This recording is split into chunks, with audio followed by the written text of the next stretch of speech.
Ibu Rahmi Hidayati, maaf, karena saya biasanya nama Hidayat, maka Hidayati saya belum terbiasa, maka harus saya cek kembali. Tapi ternyata benar nama Anda adalah Ibu Rahmi Hidayati.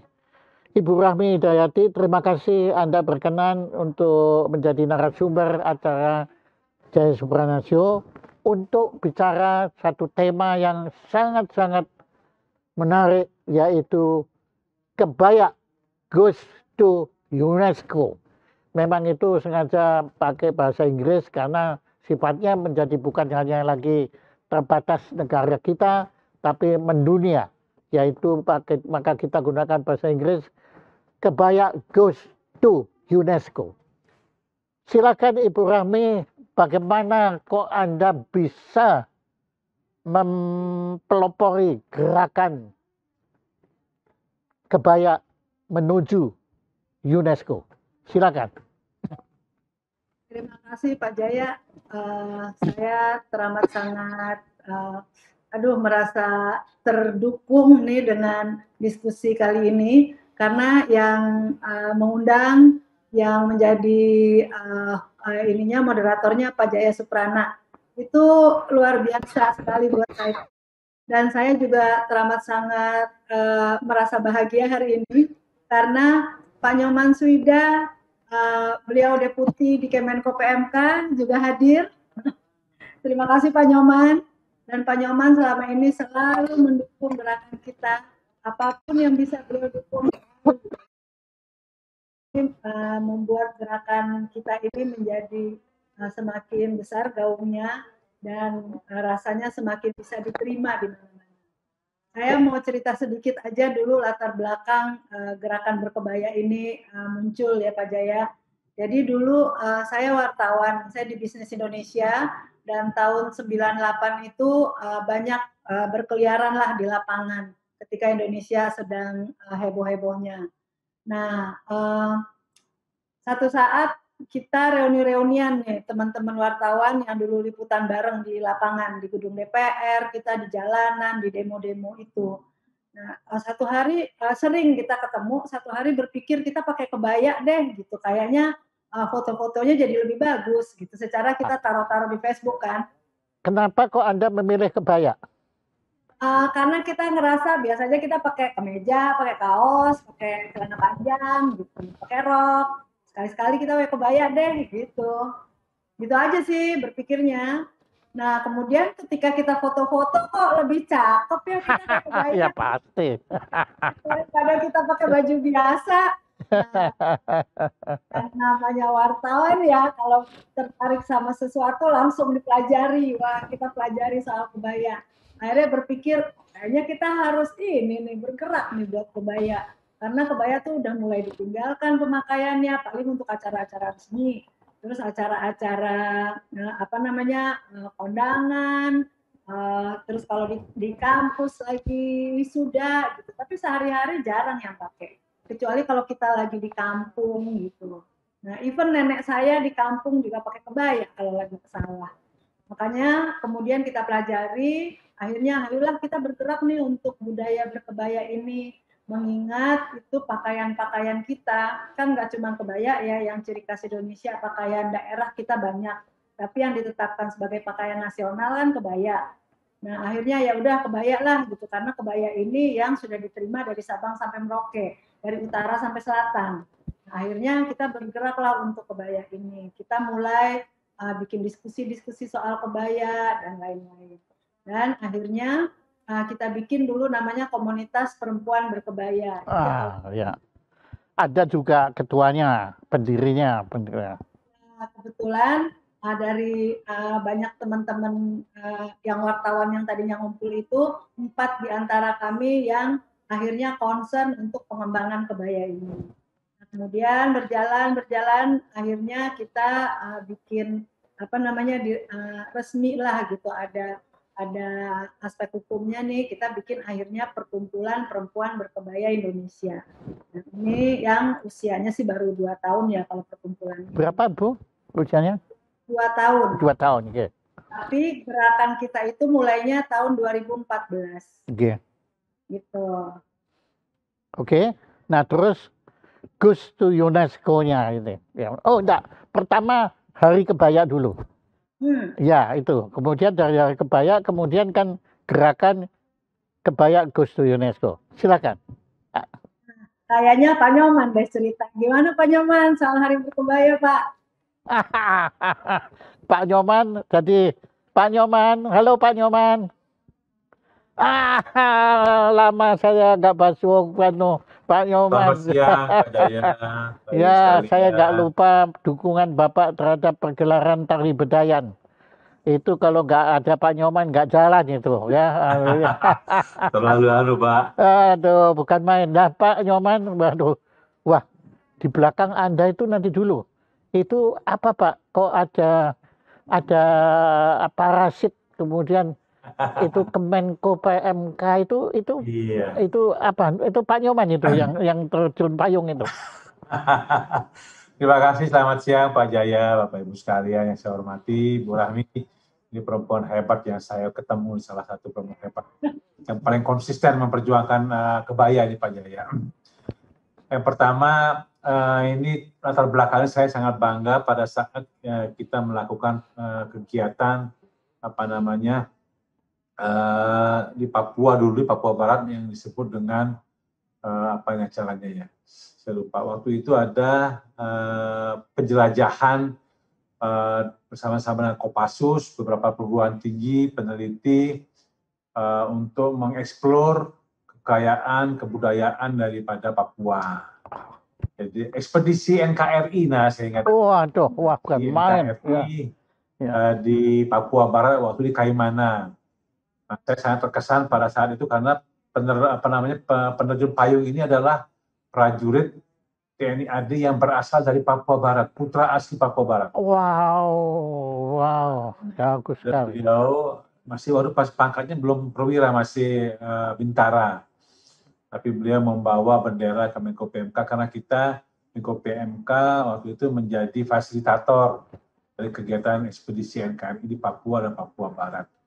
Nah, ini momentum ini saya abadikan karena saya sangat terkesan dengan kemampuan, kemudian keahlian dari putra-putri asli Papua yang sangat sangat membanggakan waktu itu, sehingga saya mengambil salah satu adegan ini, saya akan bawa kemana-mana. Wah, terima kasih.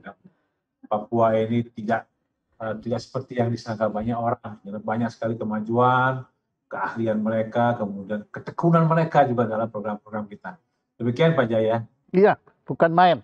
Nah, terima kasih atas penjelasan aktual dan otentik dari tidak kurang Deputi Kemenko, Deputi Menteri PMK. Nah, sekarang tolong Bapak ceritakan apa betul yang tadi dikisahkan oleh Ibu Rahmi Hidayati mengenai apa yang beliau lakukan terhadap kebaya. Ya, nah kalau beliau yang ceritakan nanti dipikirnya kan menyombongkan diri sendiri. Tapi kalau Bapak Nyoman yang cerita, wah itu dia, itu sudah nggak bisa dibantah lagi. Silakan. Terima kasih Pak Jaya. Saya ini yang harus belajar banyak dari Ibu Rahmi ini Pak. Pertama konsistensinya Pak. Konsistensi beliau memperjuangkan kebaya ini, saya mengenal beliau sekitar 4 tahun yang lalu ya Bu Rahmi ya. Itu masih dalam bentuk komunitas Pak Jaya. Saya lihat ibu ini di koran di mana-mana naik gunung, naik sepeda, pakai kebaya. Saya bingung ini. Ini di Jakarta, kalau di kampung saya biasa Pak, setiap purnama atau bulan gelap, itu orang pakai kebaya biasa Pak. Ini di Jakarta, naik sepeda, naik gunung, saya baca di mass media, ini Bu Rahmi naik apapun kegiatannya pasti naik pakai kebaya. One day ketemu beliau, kami ngobrol-ngobrol lah. Kemudian kami undanglah ke kantor, kira-kira apa sih visi Bu Rahmi ini sebetulnya. Nah, dengan kawan-kawan komunitas, kita pertama kali rapat mengisi acara di Kementerian Kebudayaan ya Bu ya. Beliau ada fashion shoot, pertama kali mengenalkan, sampai kemudian berlanjut ke ruang-ruang publik mengenalkan kebaya. Ini saya sangat konsistensi Bu Rahmi mengenalkan kebaya ini tidak hanya dibatasi waktu dan ruang, tapi juga mengilhami atau menginspirasi Pak. Ya, Pak Nyoman, maaf, ini permintaan dari para pemirsa, Bapak mohon bisa kembali ke tengah. Ya. Karena, nah gitu. Sekarang kita mau lihat Pak Nyoman seutuhnya. Silakan. Lanjut. Terima kasih. Lanjut. Okay. Jadi Bu Rahmi selain juga mengenalkan kebaya dengan komunitas perempuan berkebaya ini sampai menjadi perkumpulan, juga mengilhami dan menginspirasi kami, Pak. Kami mencoba di Menko PMK untuk menjadikan hari Selasa sebagai hari berkebaya. Pertama, kami melihat beberapa event-event yang diselenggarakan oleh Kurang dan kawan-kawan itu sangat menginspirasi, Pak. Hanya berlanjut kepada beberapa instansi, sekolah, kampus, dan sebagainya. Ini buah daripada beberapa kali yang dikenakan oleh Bu Rahmi dan kawan-kawan PBI. Sampai akhirnya kita ngobrol-ngobrol bagaimana kalau kita bikin Kongres Kebaya Indonesia. Nah, Pak Jaya. Jadi perjalanan Bu Rahmi beserta kawan-kawan di PBI, Perempuan Berkebaya Indonesia, ataupun dari komunitas, ini berlanjut sampai dengan kita melaksanakan Kongres Kebaya Nasional. Luar biasa. Ini ibu-ibu ini luar biasa, Pak. Sangat konsisten. Jadi menandingi Kongres Sumpah Pemuda. Nah, sangat konsisten ibu-ibu ini. Dan tidak hanya dari satu profesi, Pak. Bermacam-macam profesi. Bukan hanya di dalam negeri, tapi dari luar negeri juga hadir, Pak. Wah. Biasa. Dari Amerika, dari mana itu banyak-banyak, saya kaget sendiri. Ternyata kebaya Indonesia ini sudah sampai kemana-mana. Cara tempat gurunya Pak Jaya pun Jerman ada perwakilannya. Nah, akhirnya proses menuju Kongres Kebaya Nasional, Kongres Perkebayaan Nasional berjalan dengan baik, dukungan banyak orang. Seperti biasa kami hanya skrup kecil, Pak. Menko PMK ini tidak memiliki banyak anggaran, kemudian tidak memiliki fasilitas yang luar biasa. Kami hanya skrup kecil untuk menunjang kebesaran ataupun idealisme dari kawan-kawan kebaya Indonesia, termasuk yang diketuai oleh Ibu Rahmi. Sampai terjadilah Kongres Kebudayaan yang merekomendasikan, salah satu rekomendasinya adalah mengenai penetapan Hari Berkebaya Nasional. Itu tanggal berapa, Bapak? Ini masih sedang digodok, Bapak. Oh iya. Ada beberapa, kami mengundang beberapa narasumber yang hebat-hebat untuk memberikan apa sih yang diperlukan untuk mengusulkan Hari Kebaya Nasional. Nah, teman-teman, ternyata teman-temannya Bu Rahmi, ada Bu Melok juga di sini nih, saya lihat banyak sekali. Ada juga kalangan cendekiawan, Bu Melok. Aduh, ini juga hebat-hebat. Pokoknya Pak Jaya, saya ini merasa minder dengan ibu-ibu ini. Sangat konsisten, Pak. Sangat konsisten memperjuangkan ini. Sampai akhirnya kita mencoba mengumpulkan, mempertemukan dengan kementerian teknis yang kira-kira bisa mensupport ibu-ibu kita ini menjadi untuk menyelesaikan Hari Kebaya Nasional. Dan sekarang di kalangan perempuan berkebaya juga mempunyai pakar-pakar yang disertasinya itu mengenai kebaya. Disertasi, ya bagus. Ya. Bu Suciati kalau tidak salah, akhirnya sekarang ibu-ibu kita ini lagi menyiapkan naskah akademis. Salah satu syarat untuk penetapan Hari Berkebaya Nasional. Ini masih berproses, Pak Jaya. Seperti biasa, dengan segala keterbatasan yang ada di kami mencoba untuk ikut mensupport. Ada Ibu Sitawati Kenutami juga di sini, ada Bu Flora, baru banyak ada Bu Sundari, ada Bu Wiwin, ada Mbak Wasekirana juga ini. Orang-orang hebat ini, Pak Jaya. Terus terang, kalau saya berhadapan dengan beliau-beliau, saya keder, Pak.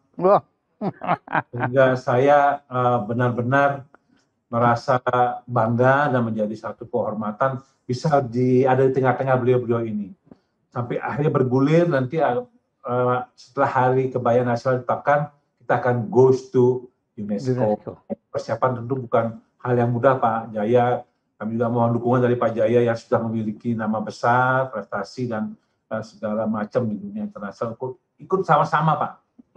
Karena kebaya ini juga selain merupakan warisan budaya kita, juga merupakan bagian daripada kearifan lokal kita. Yes.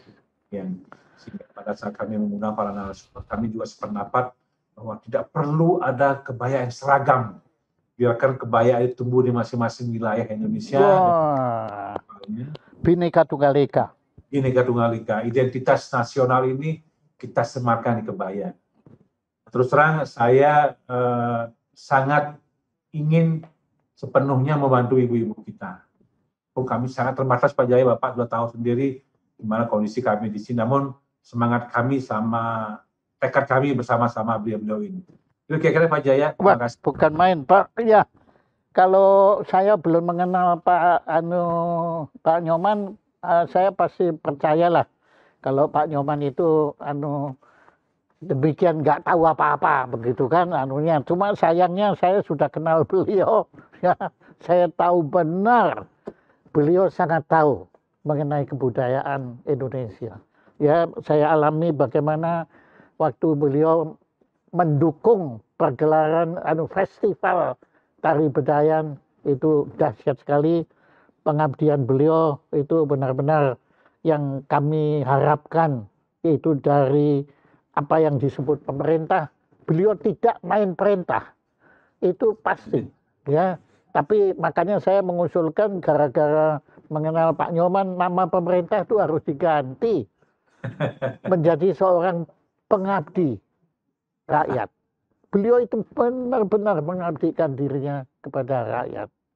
Nah, jadi terima kasih sekali Pak Nyoman, dan saya yakin ibu-ibu dengan dukungan dari Pak Nyoman ya itu ya hari kebaya nasional pasti beres lah, itu tinggal menentukan saatnya aja. Nah, tetapi goes to UNESCO-nya itu saya tahu benar beliau akan memiliki pengaruh sangat besar. Walaupun secara teknis itu memang ujung tombaknya adalah dari Kementerian Pendidikan dan Kebudayaan, tetapi payungnya itu adalah dari Kemenko PMK. Dan di situ kita beruntung sekali ada Pak Nyoman. Itu dahsyat sekali ya. Udah pokoknya ibu-ibu tenang-tenang saja, nanti akan terus diproses ya, karena tentu kita akan mengalami antrian begitu dalam mencalonkan karena cukup banyak kebudayaan Indonesia lainnya yang juga sedang antri untuk menerima anugerah itu. Seperti Pak Nyoman tahu, Pak Nyoman juga yang memperjuangkan jamu itu sedang menanti. Kemudian yang juga belum banyak yang tahu, dangdut, musik dangdut juga sedang menanti, dan masih banyak lagi lain-lainnya itu. Nah, terima kasih Pak Nyoman. Masih ada lagi pesan yang ingin Bapak sampaikan sebelum saya kembali kepada Ibu Rahmi? Silakan Pak Nyoman. Terima kasih Pak Jaya. Kami hanya mohon dukungan saja Pak Jaya. Tadi sudah Bapak nyampaikan Kemendikbud, kami sudah koordinasikan Kementerian Sekretariat Negara. Nanti kami akan undang Kementerian Luar Negeri juga, KNU. Oh iya, betul. Perwakilan KNU, Profesor Pak Arif, sebagai perwakilan dari UNESCO yang ada di Indonesia. Iya. Itu leading sektornya adalah Kemendikbud di Dijen Kebudayaan. Yes. Di pemerintah daerah, kami juga berupaya merangkul seluruh kekuatan ataupun resources yang ada untuk sama-sama mengawal ini. Nah, maksud kami juga berharap dukungan Bapak pada kita semua, kepada kawan-kawan kita di PBI. Wah, terima kasih sekali Pak. Itu saya mewakili, wah ini saya kok jadinya GR gini, mewakili para tokoh perempuan ini ya tapi benar. Dan kalau Kemenlu itu saya kira tepat sekali, karena saya kebetulan kenal juga cukup dekat dengan Ibu Menlu. Nah, itu beliau itu nanti kalau perlu pada waktu pengumuman itu nanti beliau yang akan menerima anugerah dari UNESCO pengakuan kebaya menjadi warisan kebudayaan dunia berasal dari bangsa Indonesia ini. Terima kasih Pak Nyoman ya. Kita mohon izin untuk kembali kepada Ibu Rahmi. Ibu Rahmi, tolong Ibu Rahmi ditampilkan di Ibu. Nah, tadi kita sudah mendengar wejangan dan wahyu ya, semangat. Saya kira Ibu Rahmi sekarang tidak perlu lagi ragu untuk rawe-rawe rantas, malang-malang putung, maju tak gentar untuk menetapkan Hari Kebaya Nasional dan tentu akhirnya pengakuan UNESCO terhadap kebaya sebagai mahakarya, warisan kebudayaan, bahkan peradaban bangsa Indonesia yang dipersembahkan kepada dunia. Silakan Ibu Rahmi. Terima kasih Pak Jaya. Pak, sorry terus terang saya jadi agak-agak GR nih Pak, dan terharu sekali dengan tadi Pak Nyoman betapa menghargai gerakan kita. Sementara kayak saya itu Pak, bergerak ini ya cuman karena saya ngerasa, wah kita punya kebaya, kita harus lestarikan, jangan sampai kita kena tsunami budaya, sehingga akhirnya budaya kita lewat, tersingkir. Nah, sementara sebenarnya kebaya itu sendiri punya nilai filosofinya tinggi, sejarahnya tinggi, dan kebaya itu adalah pakaian yang sangat sopan. Jadi itu aja. Cuman, wah ternyata Pak Nyoman melihatnya, jadi GR saya Pak Nyoman. Tapi itu dukungan yang luar biasa banget. Jadi sejak bertemu Pak Nyoman itu ya Pak Jaya, kita tuh selalu disupport. Saya pernah bilang gini sama Pak Nyoman, Pak Nyoman, saya pengen deh Pak bikin diskusi nih Pak, berbagai aspek kebaya, kan ada aspek ekonominya, budayanya, psikologinya, dan lain-lain.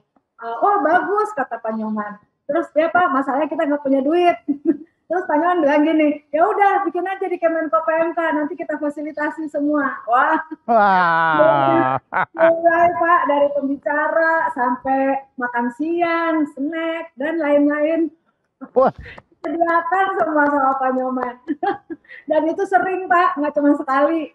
Makanya aduh gitu kalau makanya kita juga kami nih Pak, perempuan-perempuan semua isinya nih kebetulan di komunitas di perkumpulan itu merasa teramat sangat mendapat dukungan. Dan kalau pemerintah sudah mendukung, berarti gerakan kita itu adalah gerakan yang positif dan akan bisa gitu berkembang dengan baik. Kecuali kalau misalnya pemerintah merasa, wah ini gerakan yang kurang bagus atau apa, pasti nanti nggak inilah kita gitu. Tapi ternyata berkebaya ini luar biasa. Jadi sebelum kita ngomongin UNESCO nih ya, Pak Jaya ya, saya mau cerita sedikit berbagai aspek yang sebenarnya ada di kebaya. Silakan. Jadi, pertama itu kan kebaya itu adalah busana dan itu ada hubungannya dengan budaya. Jadi kalau menurut sejarah itu budayanya kan sebenarnya kebaya itu akulturasi budaya, bukan cuma 100% punya Indonesia. Gitu punya perempuan Nusantara. Kalau zaman dulu kan ratusan tahun yang lalu bukan Indonesia namanya, tapi kita menyebutnya Nusantara. Nah itu pertanyaan saya Bu, maaf, apakah Ibu Kartini mengenakan kebaya? Ibu Kartini pakai kebaya. Ya sudah. Ciri khas tertentu sehingga disebutnya akhirnya kebaya Kartini. Nah, seperti saya yang saya pakai ini, ini dulu saudara-saudara kita keturunan Cina sukanya pakai kebaya yang warna merah, biru, hijau gitu, dan mereka suka disulam warna-warni. Ini karena, jadi kebaya Cina? Bukan, karena yang pakai kita biasa panggilnya encim, saudara-saudara kita yang keturunan Cina. Iya. Akhirnya disebutlah kebaya ini kebaya encim. Nah, bedanya kebaya encim dengan kebaya yang saya banyak lihat di Singapura, ya. Itu kan mereka menyebutnya kebaya peranakan. Ya. Itu apa? Apakah sama itu? Itu sama. Jadi sebetulnya kalau sejarahnya kan tadinya di Indonesia. Cuman orang-orang yang ada di Singapura, di Malaysia itu kan juga banyak yang asalnya dari Indonesia. Iya, memang berbeda. Ke sana, kebaya ini juga dibawalah ke sana. Betul. Makanya tadi kan Pak Yoman tadi juga bercerita bahwa banyak tamu-tamu kita kan sesama pencinta kebaya ini kan ada yang dari Singapura, ada dari saya yakin dari Cina pasti banyak sekali, kemudian Amerika Serikat, ya Jerman dan Belanda terutama ya itu akan banyak sekali. Itu memang betul, Bu. Anda sudah punya jaringan ini ke seluruh dunia.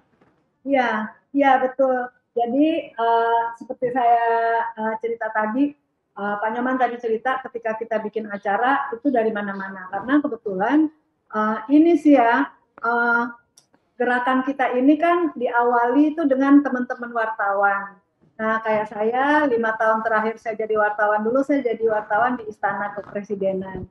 Jadi memang biasa pergi-pergi kemana-mana kan, ikut-ikut sama Presiden. Akhirnya kita punya juga teman-teman wartawan yang di luar negeri, di VOA ada, di sana sini ada. Jadi mereka juga... Bisa Ibu ceritakan waktu Ibu menjadi wartawan Istana, itu Ibu kemana saja yang Ibu mengenakan kebaya, yang Ibu ingat? Silakan. Belum, waktu itu belum berkebaya saya. Oh, belum? Belum. Belum. Oh, tapi sudah menjalin hubungan kan? Oke. Gerakan ini, saya tinggal cerita ke teman saya, misalnya ada teman yang di VOA di Washington gitu. Wah, saya mau ke Washington nih gitu. Wah, udah ntar kita ketemu. Nah, begitu di Washington, dia langsung VOA Washington langsung wawancara kita nih itu soal kebaya-kebaya ini. Nah ya itu dia. Nah, jadi tersebar. Bagus. Pertanyaan saya, Smithsonian Museum sudah punya koleksi kebaya? Kayaknya belum deh. Nah, Ibu kasih dia. Itu nanti UNESCO nggak akan berani tidak memberi pengakuan kalau sudah di Smithsonian. Ya. Silakan. Terus aspek budaya itu lebih ke sejarah dulu timbulnya kebaya ini. Kan kita Indonesia itu adalah tempat persinggahan orang-orang yang waktu zaman dulu itu mereka jual beli ini rempah. Oke. Dari manapun datang ke sini dan memang dulu pusatnya di Jawa gitu. Jadi bedanya dengan Cina, kita ini punya jalur rempah. Kita punya jalur rempah. Yes, bagus sekali. Makanya pakaian-pakaian Indonesia itu akhirnya terpengaruh oleh pakaian-pakaian berbudaya Cina, Persia, India, yes. Portugis juga. Dan kebaya ini termasuk perkumpulan semua budaya. Yes. Sinergi dari semua energi itu, ya. Tinggal disesuaikan dengan daerah masing-masing. Misalnya tadi kebaya kutu baru, ada namanya kebaya kutu baru, tengahnya kotak. Apa namanya, Bu? Kebaya apa? Kebaya kutu baru. Susu. Kutu baru. Kutu kecil itu. Ya monggo. Ya bagus sekali. Saya tertarik sekali. Karena wah ini teman-teman saya yang ahli entomologis, ahli serangga senang sekali. Ternyata ada kutu. Nah, sudah kutu ada barunya lagi. Nah, pertanyaan saya, kebaya kutu lama ada nggak? Saya enggak deh. Ya oke. Lebih keren. Monggo. Nah, apa Bu? Kebaya kutu baru itu cirinya bagaimana? Kutu baru itu cirinya ada kain kotak di tengahnya. Itu disebut tadinya itu kemben. Kan orang-orang Indonesia. Iya, memang kemben. Dulu pakainya kalau nggak telanjang dada kan kemben. Okay. Nah, ketika Islam masuk ke Indonesia dan ke Jawa itu kan menutup aurat ceritanya. Okay. Nah, itu dengan selendang tuh kayak selendang yang Pak Jaya pakai. Okay. Itu bahunya. Nah, kan kembennya masih kelihatan segi 4 di tengah. Oke. Itulah akhirnya dijahit, modelnya jadi model kebaya kutu baru. Itu pertama. Kenapa namanya kok kutu baru? Padahal Ibu kan lihatnya ke sini tadi, ayo. Kalau nggak ada rambut, nggak ada kutunya ya. Ya oke. Terus ada lagi yang selendangnya itu dipertemukan di tengah. Nah itulah yang model kebaya Kartini. Terus ketika Belanda masuk ke Indonesia, perempuan-perempuannya juga mau pakai kebaya. Iya, betul. Iya. Kebaya yang style-stylenya perempuan Indonesia zaman dulu. Noni Londo itu pakai kebaya semua. Ya. Mereka maunya warna putih dan itu ada ini renda di pinggirnya. Nah, jadilah itu namanya kebaya noni. Ciri khasnya warna putih dan ada renda di pinggirnya, sini renda, pinggirnya tangan juga renda. Itu namanya kebaya noni. Gitu. Nah, jadi ada 4 jenis kebaya. Kebaya encim, kebaya Kartini, kebaya kutu baru, dan kebaya noni. Nah, Iya. 4 jenisnya. Tapi kemudian kan ini juga berkembang di tiap-tiap daerah masing-masing mengkreasikan kebaya versi mereka. Misalnya kebaya Kutu Baru itu kan segi 4. Tapi kalau namanya kebaya Sunda itu dia nggak segi 4, segi 3. Atasnya gede di bagian dada sini, bawahnya mengecil jadi segitiga gitu. Tapi tetap tengahnya ada gitu. Jadi mungkin kalau pakai selendang, selendangnya dipertemukannya di bawah. Gitu. Jadi akhirnya modelnya kebaya Sunda. Sunda. Oh ya. Ya, terus Nah, ada lagi yang lainnya, kebaya Bali. nah, misalnya di Minang, di Sumatera Barat, itu mereka kan biasanya pakai baju longgar-longgar. Mereka bikin kebaya, modelnya ada pakem kebaya ya. Kalau yang bukan begitu namanya bukan kebaya gitu. Nah, mereka bikin kebaya itu, tapi mereka bikinnya lebih longgar dan panjang. Panjang itu minimal sedengkul. Jadi yang seperti saya lihat yang sering Ibu Mutia Hatta pakai itu ya? Nah, ya biasanya selutut atau sedikit di atas lutut. Oh. Tapi di saudara-saudara kita di Jawa juga pakai yang panjang. Untuk event-event tertentu mereka juga pakai yang panjang. Cuman kalau di Sumatera Barat itu agak beda ininya gitu. Jahitannya tuh agak beda. Gitu. Nah itulah yang masing-masing daerah akhirnya mempunyai ciri khas kebaya. Dan itu saya waktu itu pernah main ke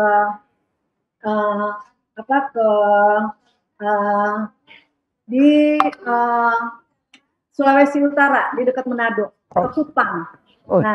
Nah di sana itu saya kebetulan punya teman di situ.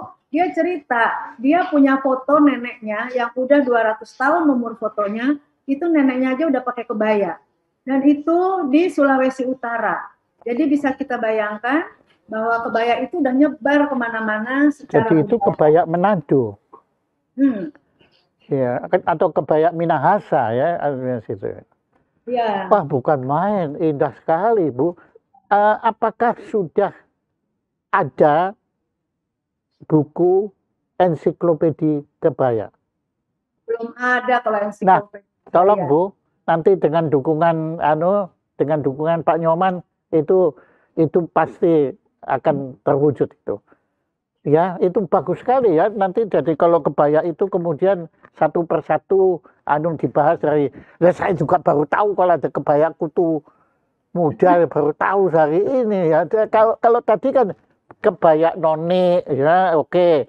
Kebaya Kartini itu kan perempuan semua kan. Tapi Kutu Muda gimana sih, apa hubungannya? Ya di sini itu dahsyat sekali, Bu. Itu menunjukkan kebineka tunggal ikaan peradaban kita itu memang nggak ada tandingannya. Saya kalau ngomong aja sampai harus menahan napas dulu karena sumang saya selalu tergetar kalau merasakan itu semua. Tapi hebat sekali, Bu. Jadi Anda benar-benar berjasa untuk negara ini. Betul, untuk negara, bangsa, dan rakyat Indonesia. Karena Anda memperhatikan masalah kebaya ini.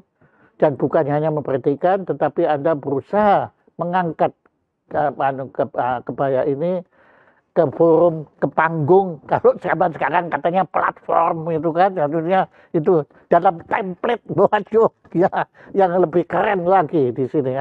Nah, ini benar-benar Bu dahsyat sekali. Jadi Ibu tidak perlu merasa GR, ya, karena Ibu memang G.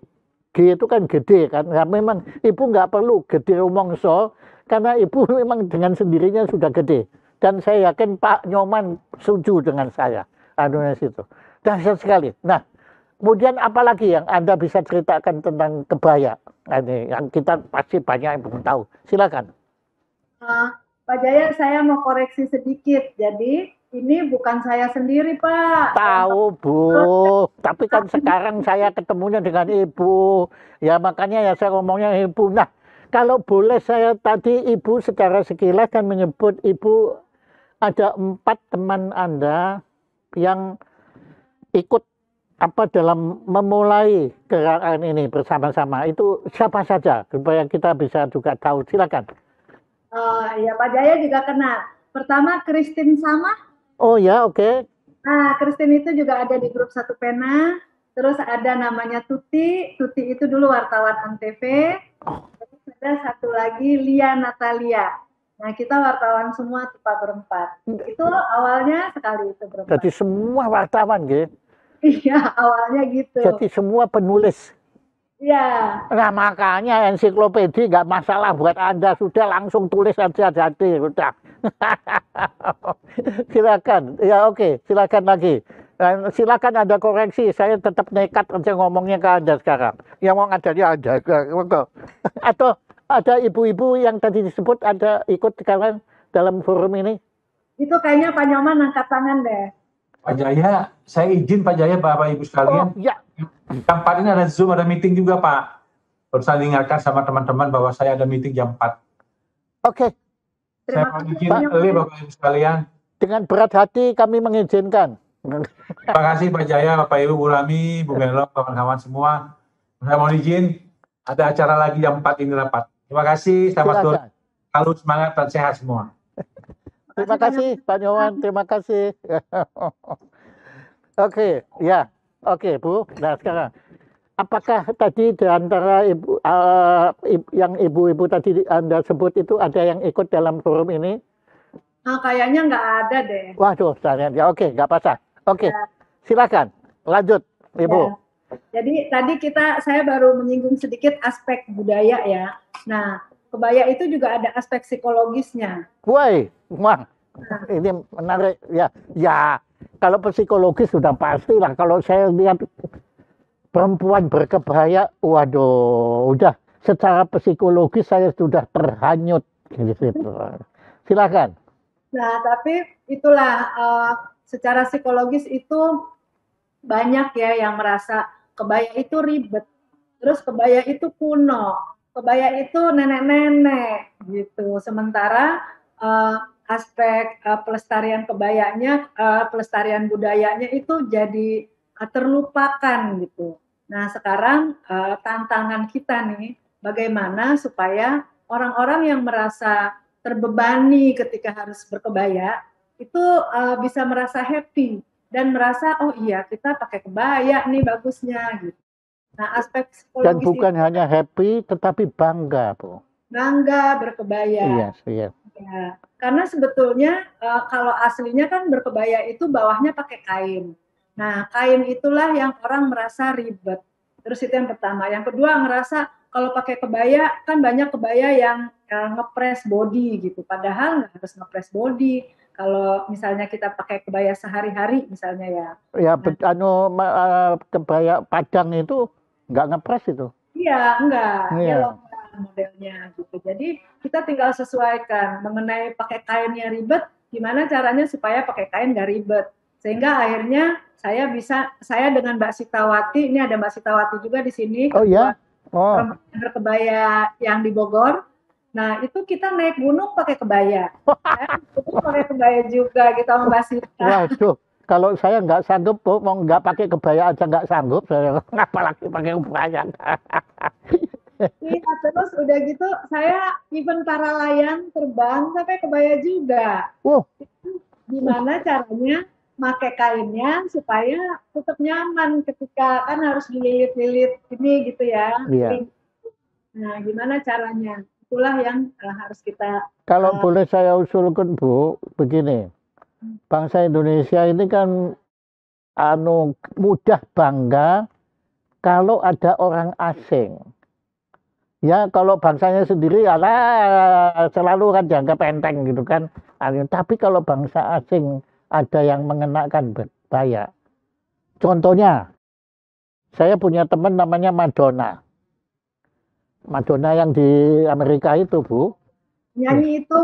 Iya, pokoknya Madonna itu ya walaupun beliau sebetulnya lebih suka nggak pakai apa-apa. Ya kalau telanjang dia belum suka. Tapi saya bayangkan kalau pada suatu hari kita berhasil merayu Madonna untuk tampil, pokoknya tampil dah di foto pakai kebaya. Wah, saya yakin seluruh dunia akan sembah wujud pakai kebaya. Nggak peduli itu repot, nggak peduli apa, pokoknya bangga mengenakan kebaya. Jadi begini Bu, Sebetulnya yang Ibu masalahkan itu bukan psikologis, tapi itu psikokultural.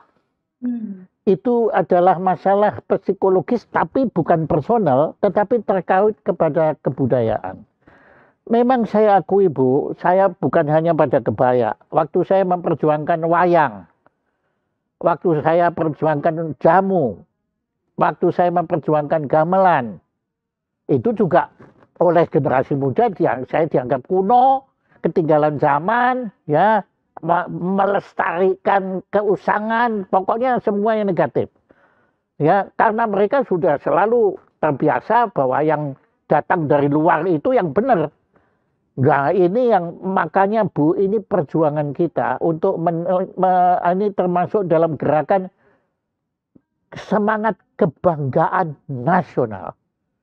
Kita harus bisa mengajak, bahkan kalau perlu memaksa generasi muda kita, kalau perlu dipaksa, Bu, untuk memiliki kebanggaan atas karsa dan karya bangsa sendiri. Jangankan kebaya, Bu, game saja. Kan banyak bangsa putra Indonesia tuh mampu bikin game. Mampu, Bu, nggak kalah. Tapi, ya itu dia. Bangsa Indonesia lebih senang kalau pakai gamenya bikinan Cina, bikinan Jepang, bikinan Amerika, itu mereka lebih bangga. Nah, di sini masalahnya, Ibu, perjuangan Ibu, dan itu kalau perlu kita dukung, karena saya punya satu lembaga yang Ibu kenal namanya MURI. Itu kan MURI itu lembaga penggelora semangat kebanggaan nasional. Ya, maka kita nanti carilah apa yang bisa dimurikan dari gerakan kebaya ini untuk kalau mereka sudah dimurikan begitu, nah kemudian bangkit kebanggaan. Oh, ternyata pakai kebaya itu keren, ya, anunya situ. Jadi saya percaya, Bu, Ibu memang itu nggak mudah. Perjuangan itu perjuangan yang butuh waktu, tapi selama Ibu sendiri menjadi suri teladan, bahwa Ibu seperti sekarang mengenakan kebaya ini, itu wah, itu lambat atau pasti generasi muda akan mengikuti. Nah, pertanyaan saya, kok dari tadi saya merasa kebaya ini kok kayaknya dikuasai perempuan, ya, gitu. Saya jadi sebagai lelaki merasa anak tiri ini saya ini. Ada enggak kebaya untuk lelaki? Pak Jaya, sebelum saya jawab kebaya untuk lelaki ya. Ya. Mohon izin share screen dulu nih Pak. Nah itu ya. Oh, kongres, oke, ya. Tadi rasanya saya sudah buka ya. Saya jawab dulu yang soal kebaya laki-laki itu ya. Iya. Jadi laki-laki itu jangan ikutan pakai kebaya, Pak. Laki-laki yang pakai kebaya. Laki-laki kalau cinta sama Indonesia, cinta sama negeri kita dengan budaya kita, hadiahkanlah istrinya, pacarnya. Waduh, cari masalah saya ini. Tadinya saya pikir dapat, tapi ternyata malah dapat kerjaan sekarang. Tapi itu, Bu, sudah saya lakukan, Ibu.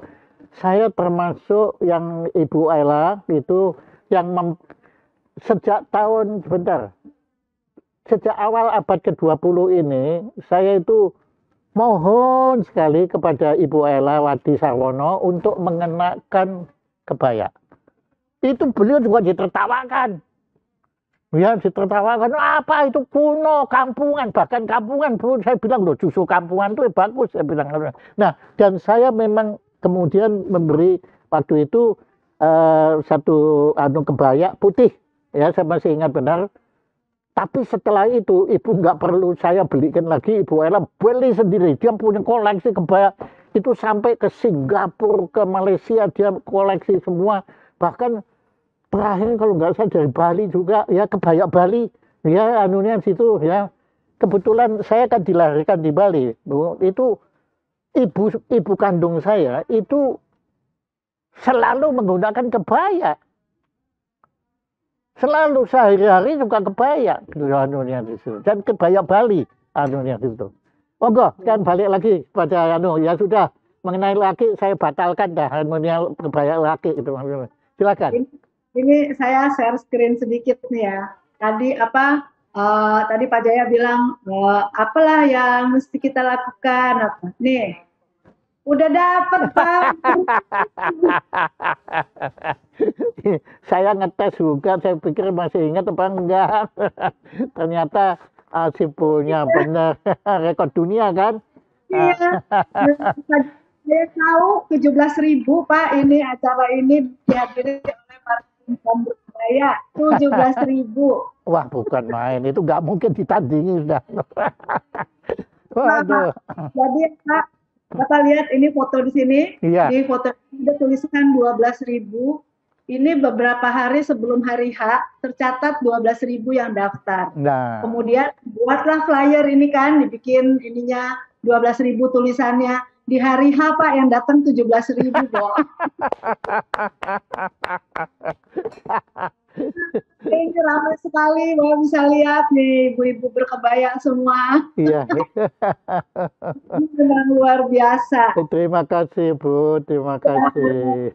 Jadi Pak pengennya kita nih, saya tadi cerita soal kebaya Minang ya. Ini nih ibu-ibu Minang nih yang baju hitam, baju ini. Ini modelnya kebaya. Jadi yang namanya kebaya tuh ada pakemnya.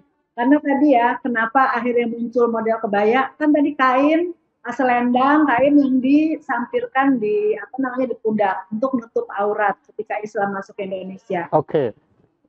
Itu akhirnya kan di tengah di depan ini bukaannya.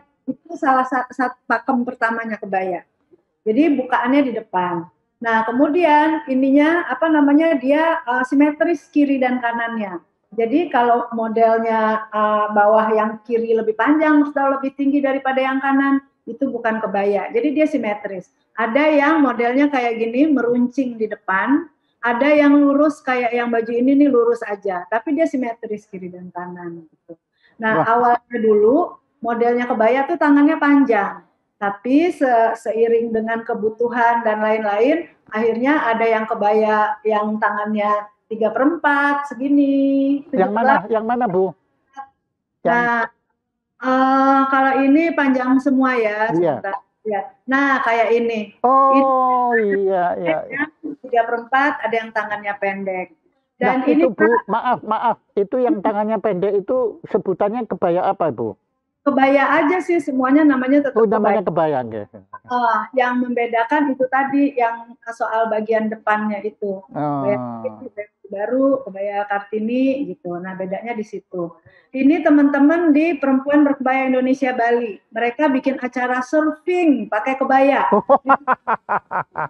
Kan? Pakai kebaya ini beneran nih mereka. Aduh. Ibu nanti bikin acara diving pakai kebaya. Saya pernah lihat ada yang diving pakai kebaya. Nah, tapi makanya kan. Mbak, Bu, tolong kembali lagi ke yang sebelumnya, tolong. Yang ini? Iya, oke. Nah, Ibu ini foto yang bawah kiri itu, apakah itu di depan Istana Pagaruyung?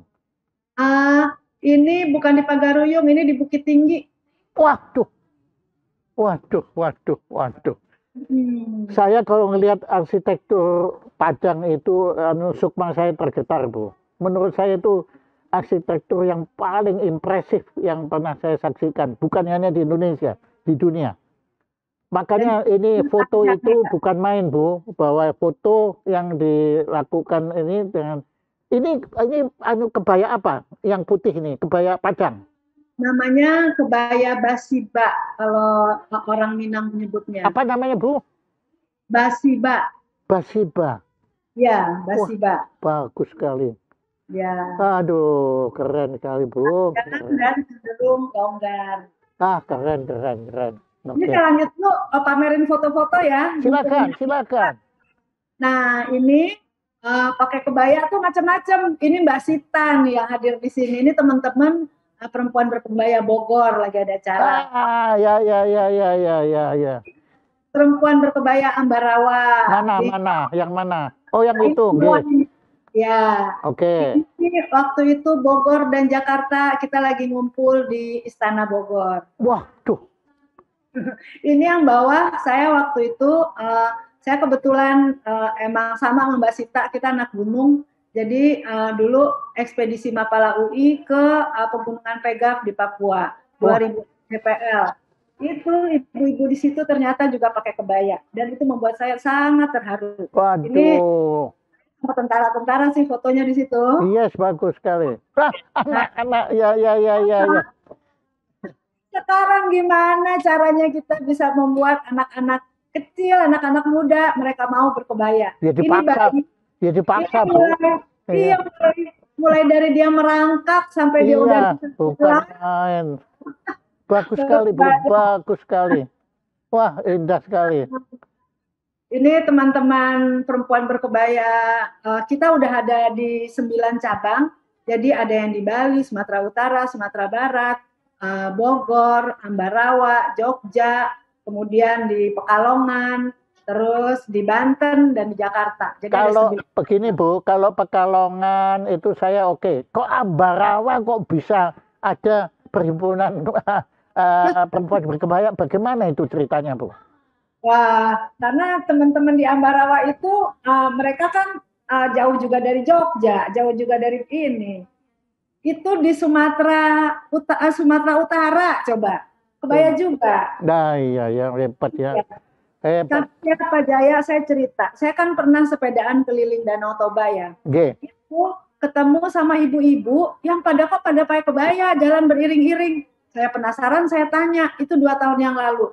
Saya tanya ternyata mereka kalau ke gereja itu harus pakai kebaya. Oh, harus pakai kebaya. Kalau tidak pakai kebaya dianggap tidak sopan. Dan itu mereka sembahyang gitu kan ke gereja pakai kebaya. Aduh. Nah, ini foto-foto, ini kebaya Goes to the World. Jadi setiap kali saya punya kesempatan ke luar negeri, biasanya saya hubungin ke dubes. Saya hubungin dari sini gitu, siapa dubesnya, nanti minta nomor teleponnya. Di sana saya minta tolong sama ibu dubesnya, bisa nggak kumpulin orang-orang Indonesia di sana atau siapapun lah, kita bikin diskusi soal kebaya gitu. Nah, ini kita di Bangkok nih waktu itu, ke Bangkok. Oke.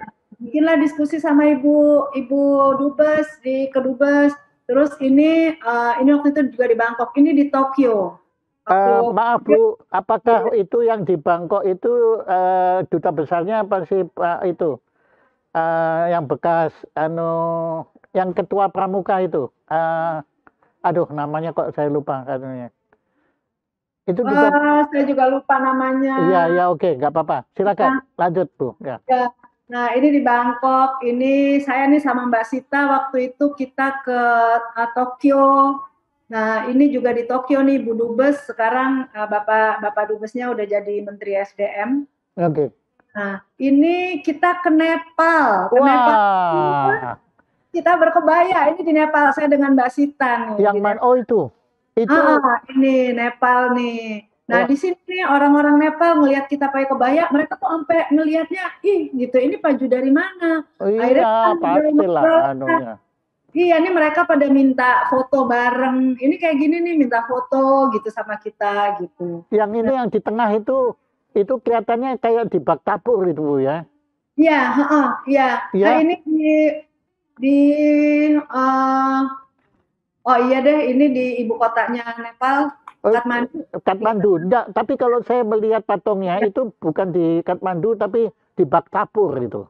Oh tapi iya. Nepal memang. Ya, itu jadi dulu saya tahun 2013 pernah naik ke Himalaya. Waktu itu ketemu anak kecil yang saya pengen ketemu dia lagi gitu. Ternyata Ibu pernah naik ke Himalaya sampai kemana? Ke itunya aja, Everest Base Camp, nggak sampai puncak. Mestinya Ibu memecahkan rekor mencapai puncak dengan mengenakan kebaya. Doain ya, itu cita-cita saya sama Mbak Sita. Oke. Ayo saya dukung itu. Ayo. Dan teman-teman juga banyak yang nanti ikutan gitu teman-teman. Silakan, silakan. Nah, ini waktu saya ke Washington nih diwawancara sama VOA di sana. Waduh. Nah, Ini kemudian itu di Eiffel, ya, ini di Eiffel juga. di New York. Orang Indonesia di sana pada ayo foto-foto gitu. Oke. Nah, ini di bawah nih, ini teman, ini waktu dia ke Paris juga. Jadi kita tuh gimana ya caranya memperkenalkan kebaya itu keluar. Yang paling gampang adalah ketika kita punya kesempatan keluar negeri berkebaya. Betul. Kan kita tetap pakai baju gitu, harus pakai baju kan. Nah, pakailah kebaya gitu. Itulah yang saya dan kawan-kawan berusaha ajak gitu yang lain-lain. Ibu, perlu saya laporkan, itu kan ada perhimpunan paduan suara yang anggotanya para ibu, ya, ibu-ibu tokoh nasional lah, semua itu pengusaha-pengusaha termuka. Nah, waktu beliau-beliau ini mempergelar konser di, nggak main-main Bu, Carnegie Hall, yaitu puncak gelarnya kan, di Carnegie Hall itu beliau-beliau semua mengenakan kebaya. Wah, keren. Oh, keren banget Bu, anunya. Ya, memang harus begitu tuh. Jadi Iya. emang kita gitu yang ini yang menggerakkan. Kalau paling enggak ya waktu misalnya saya waktu jalan di New York gitu ya, itu ada bapak-bapak ganteng lagi Pak Jaya, bapaknya tuh nyamperin saya. Terus dia bilang pasti dari Indonesia. Kok tahu? Saya bilang rupanya dia pernah ke Jogja dan melihat ibu-ibu di sana pakai baju yang sama. Gitu dia. Terus ada juga bule-bule itu yang bilang dari Indonesia ya gitu. Terus kok gimana kok berkesimpulan seperti itu? Karena bawahnya pakai batik, dia bilang. Kalau saya tahu batik gitu. Kalau atasnya apa namanya? Akhirnya saya jelasin soal kebaya. Jadi kita selalu sebetulnya punya kesempatan memperkenalkan sekarang gimana caranya. Sebetulnya kalaupun ini kita pakai aja itu udah membuat orang ini nih kayak ibu-ibu di Nepal minta foto-foto sama kita. Iya. Kayak gini nih ini di Pokhara di Nepal. Ini Mbak Sita nih yang pakai baju hitam. Ini ibu ini nih bule-bule yang juga mereka itu di situ mereka wisatawan di sana, mereka pun minta foto-foto sama kita. Iya. Nah, ini gimana nih tantangan kita menumbuhkan cinta kebaya ke anak muda.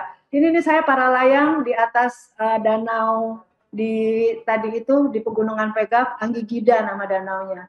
Ini orang perempuan pertama yang terbang para layang di atas danau ini. Yang pakai kebaya pula. Iya. Nah, ini nih saya nih naik gunung ya, nih di perahu pakai kebaya. Ini saya naik gunung gede, ini ketemu nih ABG, wah mereka pada minta foto bersama gitu. Terus saya nih sepedaan, ini kita sepedaan dari sampai ke Malang dari kok saya lupa sih. Nah, itu di Jawa Timur, ini kita sepedaan. Dari Batu. Bukan.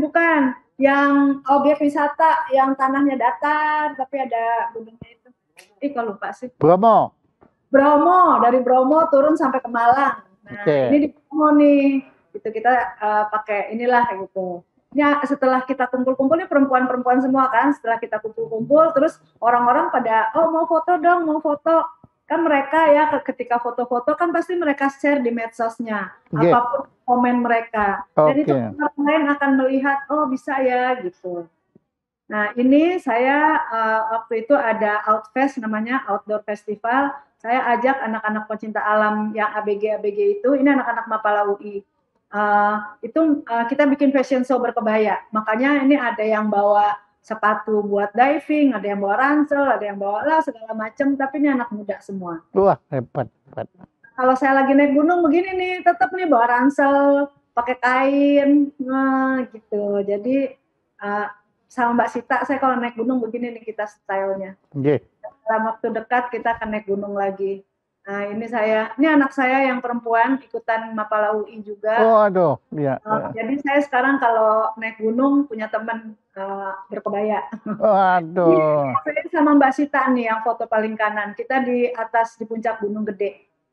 Ini di Semeru. Ini saya sepedaan ini beberapa minggu yang lalu. Wah, bukan main. Gayungan juga tuh pakai kebaya. Nah, ini juga di puncak gunung nih, fotonya bagus ya. Wah, bagus sekali. Ada sinar Tuhannya itu. Iya. Jadi sebetulnya kalau kita mau gampang gitu loh berkebaya itu. Jadi bukan sesuatu yang susah sebenarnya. Ini kayak gini nih, kita pernah bikin lomba ya. Anak-anak kecil ini mereka pada senang gitu berkebaya. Oh iya Bu, ya. Gitu. Jadi memang harus ada gimana caranya gitu kita mengajak mereka. Kalau dibilang merepotkan, kimono jauh lebih merepotkan. Iya, lebih repot. Iya. Nah ini Kartini nih, bukan Kartini. Nah, iya. Ya, ini teman-teman perempuan berkebaya Indonesia. Ini Ibu Menteri nih, Bu Sri Mulyani. Oh iya, benar. Ya kalau kita lihat Ibu Tin Soeharto juga, ya bayangan saya selalu kebaya. Iya, kebaya. Iya.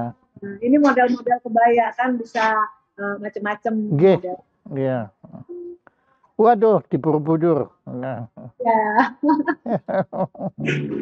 Wah, Bu, bukan main. Bu, ya.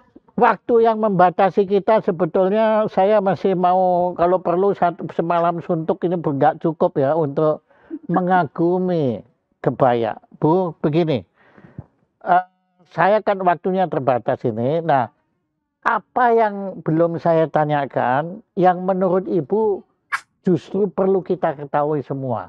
Monggo, sebagai kata penutup dari presentasi Ibu yang sangat mengagumkan ini, silakan. Terima kasih banget Pak Jaya. Ini kebetulan ya Pak, saya tahu ada Pak Ibu Astari Rasid juga nih Pak di sini. Oh ada.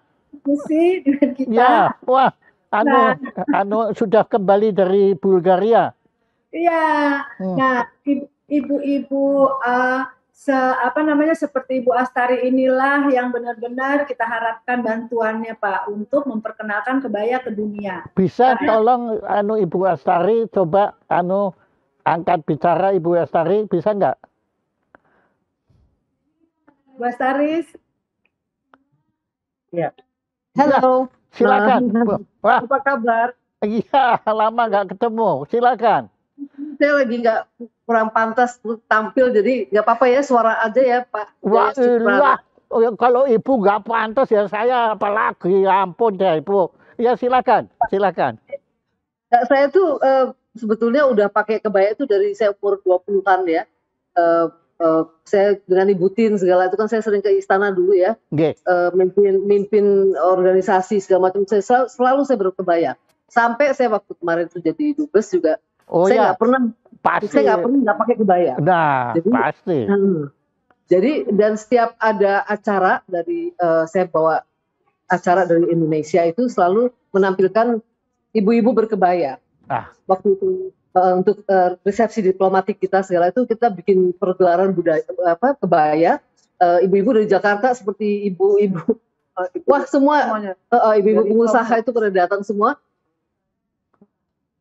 Datang ada yang dan mereka tuh datang last minute Pak, tapi mereka naik ke pentas semua dengan kebaya mereka, ada yang dari Sumatera, gaya Jawa, gaya segala. Itu saya selalu anjurkan mereka gitu Pak Jaya. And saya sendiri sebetulnya kan seniman.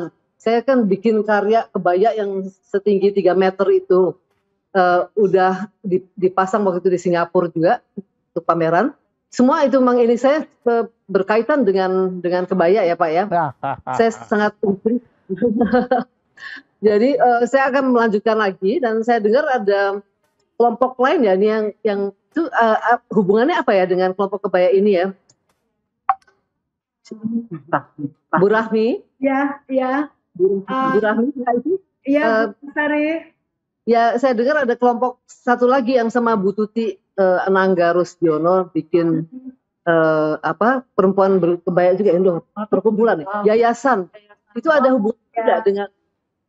Ya, enggak ada hubungannya dengan yang perempuan berkebaya Indonesia, tapi kita senang sekali kalau semakin banyak organisasi-organisasi, perkumpulan-perkumpulan yang mereka juga mendukung berkebaya. Jadi banyak ini apa namanya organisasi lain gitu, nggak cuma perempuan berkebaya Indonesia doang. Iya. Tapi kan bagus kalau bersatu ya, kita bersatu untuk benar-benar mendukung. Karena Ibu sangat berpengalaman sekali saya lihat untuk membawa ini ke menggerakkannya dan udah sampai ke luar negeri dan banyak sekali yang lain-lain ya Bu ya. Iya. Sebetulnya Bu Astari juga pernah ketemu saya loh dulu. Mungkin pernah ya Bu Rahmi? Di mana Bu Rahmi? Saya dulu wartawan Bu, suka wawancara-wawancara dan saya gitu ya. Yang itu untuk masa muda saya Bu ya. Ya, siapa sih yang nggak pernah ketemu Ibu Astari? Nggak ampun. Aduh Pak Jaya. Pak Jaya bikin apa lagi? Kita pernah juga ke Paris ya Pak ya. Oh kita iya, saya tidak pernah lupa itu. Ibu Astari pernah berperan serta langsung secara dan dia tampil di sana untuk mempergelar wayang orang di UNESCO Paris. Nah, makanya nanti dalam proses dalam proses mengajukan ini kebaya ke UNESCO, tolong Ibu Rahmi jangan lupa melibatkan Ibu Sri Astari. Astari, ya, boleh Bu. Ya Bu, nanti saya akan usahakan ya Bu ya, karena kebetulan saya juga diminta untuk bantu di Yayasan Kebaya itu yang dari Ibu Tuti. Tapi saya akan bicara juga mengenai perkumpulan kebaya ini kan sudah ada ya, dan itu harusnya perlu kita dukung. Iya, jadi saya kira Bu Sri Astari nanti memang bagus sekali apabila upaya pengakuan UNESCO ini itu yang menandatangani itu seluruh perkumpulan kebaya yang ada. Betul. Itu. Betul. Ya. Ada lagi Pak Jaya. Ya Pak Jaya ada satu lagi tuh, Himpunan Ratna Busana. Nah itu sudah juga bergerak di bidang itu. Iya betul. Sudah lama sekali dan saya termasuk di situ juga dulu sih waktu masa mudanya itu. Iya. Itu juga menggunakan kebaya. Iya masih muda lah sekarang lah, masa muda gimana sih? Enggak Pak, udah berumur sekarang udah 70. Tapi masih semangat muda Pak. Seperti betul Pak kan? Oke. Seperti Pak Jaya Suprana. Pak Jaya Suprana nanti kita gabungkan semua ya Pak ya. Oke pasti Bu. Mari. Pak Jaya, ini juga ada Ibu Melo Bestari nih dari Cinta Budaya Nusantara. Silakan. Pendukung apa namanya gerakan berkebaya kita nih. Nah silakan. Kalau Ibu mau angkat bicara silakan. Ini khusus untuk Anda, waktunya sudah lewat nggak apa-apa. Silakan. Kalau ngelawan ibu-ibu, waduh, kalau saya nyetop ibu-ibu dikutuk nanti saya. Silakan. Bagaimana? Bu Melo. Bu. Ayo Bu Melo, Bu. Kesulitan teknis mungkin. Bu Melo nggak bisa di-unmute, Bu. Kayaknya nggak. Oke, ya udah. Ya, Oke. Baik, Bu, begini. Walaupun, tapi kan minimal Muri sudah memberi anugerah kepada Anda. Nah, ini sekarang saya tidak punya apa-apa untuk acara ini. Saya cuma punya dari Jaya Suprana Institute satu piagam penghargaan dan terima kasih kepada Ibu Rahmi Hidayati yang telah berkenan menjadi narasumber acara Jaya Suprana Show. Saya akan kirim ke alamat Ibu nanti sini.